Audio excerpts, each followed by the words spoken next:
Caitlin Clark's post-game comments didn't just reflect frustration. They shook the entire Fever organization. What she said next has fans questioning everything inside the locker room. The collective positivity, the collective accountability, talking each other up, that is huge, y'all. Yes, we are closing that thing.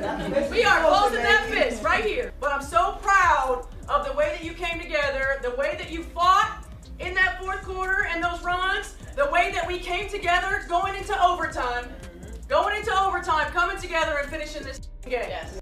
What you're seeing is a locker room celebrating as if they had just won a championship.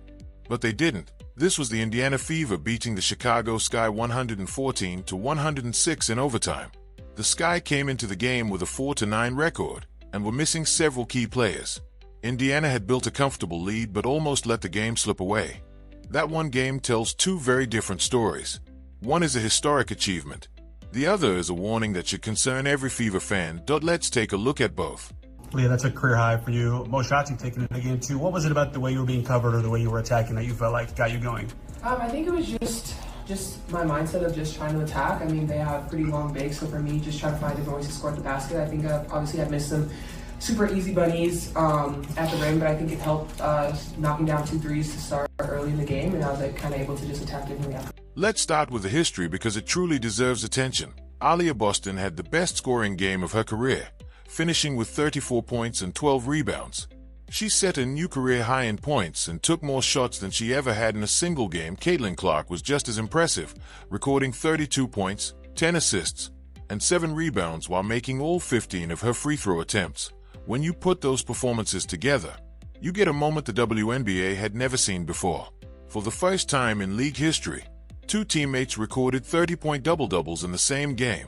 That historic achievement happened Thursday night in Indianapolis. I mean, I think we're good friends. That always helps. You can be teammates and play basketball, but if you really care for each other and love each other off the court, and I think that goes for our whole team, is when you have that bond and you truly get to know somebody and build a relationship with them, that helps, because when you're on the court, you're going to go through moments of adversity. That's just basketball, and that's what helps you get you through. But also, I feel like I always know where Aaliyah is. I think we got a little telepathy now, so hopefully we get that. The chemistry between Clark and Boston is more than just talk.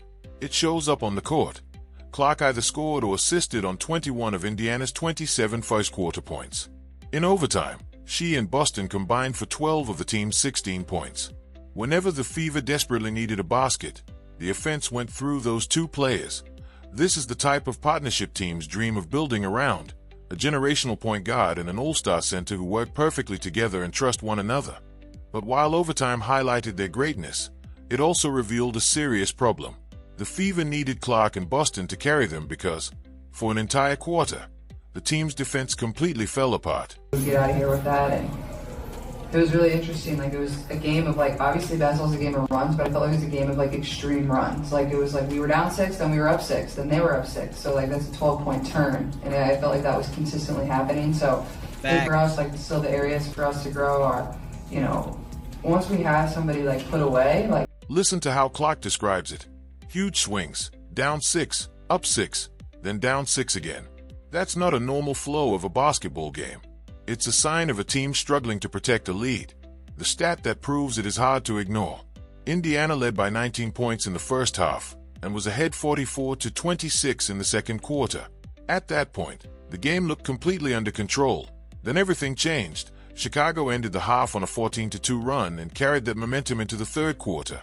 The Sky scored 39 points in the period, shooting over 60% from the field and over 60% from three-point range. By the time the fourth quarter started, they had turned a 19-point deficit into a 6-point lead. The biggest concern for Indiana is that this wasn't a one-time collapse. It was the 3rd straight game in which the Fever built a double-digit lead and then let it slip away. That's a trend that could become a serious problem if it continues. She can get on a heater quickly. I mean, we've seen it on film. You've seen it in her numbers. She can get hot and go to work. And she's a tough matchup. She's her ability to shoot the 3, her quickness. Off the bounce. She's not. She's a hell of a player. And So who actually caused all that damage? It was Sydney Taylor. And if you've never heard her name before, that's kind of the point. Taylor is a 5 feet 9 inches undrafted rookie guard from Louisville. She had been so far down Chicago's bench that she barely saw any minutes most nights. But in this game, she completely flipped the script. She came off the bench and scored 30 points, including 16 points in the third quarter in just a few minutes of action. She shot 10 for 14 from the field and hit 4 3-pointers along the way. And the historic detail makes it even more shocking. Taylor became just the second player in WNBA history to score 30-plus points in 21 minutes or less that a team built to compete for a title allowed an undrafted rookie, who wasn't even in the regular rotation, to explode for 30 points. That's not just bad luck.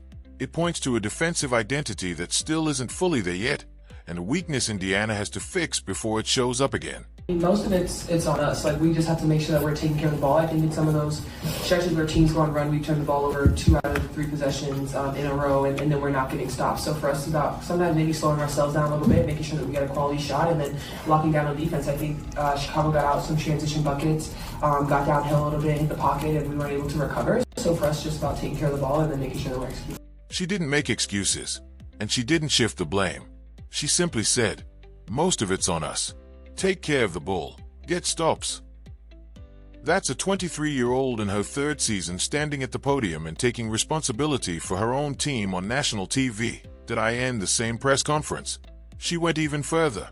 When Indiana finally built a late lead, Clark made the mindset clear. Once you have a team down, you have to keep them down. Her teammates' reaction said a lot. It was a reminder that this wasn't just a casual comment. It was leadership.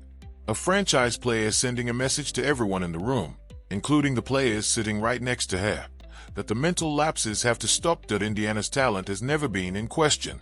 What they are still trying to develop is that killer instinct, the ability to close games and not let opponents back in. And Clark understands exactly what's missing.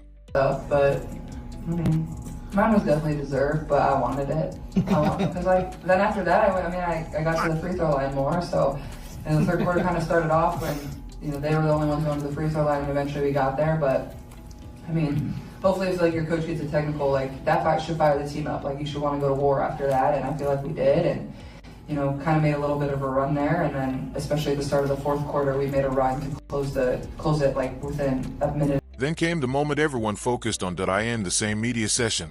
Caitlin Clark said she was actually glad to see her own head coach pick up a technical foul. That's not something you usually hear from players. Most avoid commenting on a coach getting a technical, let alone saying they were happy about it. Clark explained her reasoning clearly. The technical fired up the team, got them to the free throw line, and created a moment where everyone had to respond. In her view, moments like that should make a team want to compete harder, not back down. That comment can be read in more than one way. On the surface, it's about energy and momentum, praising the intensity it sparked. But there's also a sharper interpretation people online picked up on. Some felt it was a subtle message about wanting more visible fire and protection when calls go against her, especially since she often draws heavy contact without getting consistent whistles. So when Clark pointed to that technical foul as a spark, some heard praise, while others heard a quiet request for more edge and support in those moments. Yeah, look, it's an intense game, and I thought it was inconsistent. I thought that there were moments where it wasn't, as consistent as I wanted it to be. I didn't think I deserved the tech, but on the other side of it, the coach had a different view. Stephanie White said she didn't even think she deserved the technical foul. In her eyes, the officiating was inconsistent, and the call came anyway. So within the same locker room, you have a small but interesting split. The star was glad the technical happened because she felt it energized the team. The coach, meanwhile, felt it wasn't justified in the first place. That doesn't mean there's any real conflict between them. There isn't a locker room at war here. In fact, both Clark and White separately described the night as a step forward in the team's chemistry and connection, and that part matters. But it also feeds into a bigger conversation that has been building all season. When a team that looks like a contender keeps losing double-digit leads, the discussion doesn't stay focused only on the players. Eventually, fairly or not, attention shifts toward coaching and decisions from the bench. And that's where the story gets more complicated. I don't want to say it's focused. It's not really focused. It's just urgency. Maintaining a sense of urgency in what we do. Understanding that we have to value every possession all the time, offensively and defensively. We can't relax. Every team in this league is hungry. And we have to be the hungrier team. And I feel like there are times when we have a lead that we relax and we take possessions off, and you can't do that because runs happen. Urgency is the word Stephanie White keeps coming back to, and it fits, because Indiana's problem this season hasn't been talent. It hasn't even been effort in the biggest moments.